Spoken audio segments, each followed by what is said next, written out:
Pas une âme qui vive sur cette place Idi, jadis grouillant de monde à chaque ramadan, ici au quartier Ga de Djougou. On appelle le centre là, centre Mahad Abou Bakar, c'est-à-dire le centre Abou Bakar pour la mémorisation du Coran.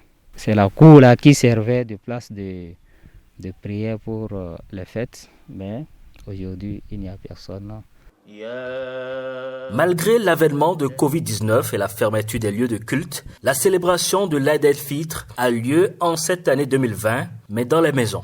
Dans la religion islamique, Dieu m'a dit que lorsque quelque chose vient comme ce coronavirus là, de faire les prières dans les maisons.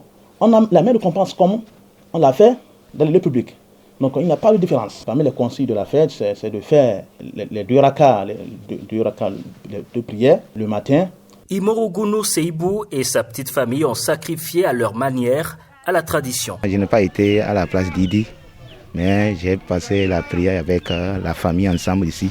On a fêté à la maison et toute la prière, on a célébré ça à la maison. On a beaucoup prié Dieu de nous donner de longévité, la paix, surtout la prospérité aussi et la santé aussi. La première des choses, c'est ça, on a demandé même Dieu de nous éloigner de cette maladie. Fêté sans les mesures barrières, nonobstant la menace de la propagation du Covid-19, nombre de fidèles musulmans ne réalisent pas l'ampleur du risque encouru. On n'a pas le choix, on doit respecter ces mesures-là. On n'a pas le choix. C'est ce que l'Islam même dit. Il dit, suivez Allah, suivez le prophète et suivez aussi vos autorités. Donc, je l'ai dit, ceux qui ne respectent pas ces mesures-là, qu'ils sont dans l'erreur.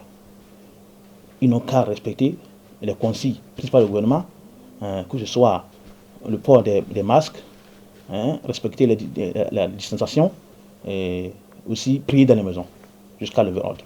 L'histoire retiendra que les 30 jours de jeûne de l'année 2020 auront été marqués par un ramadan dépouillé de la ferveur et de la joie d'antan.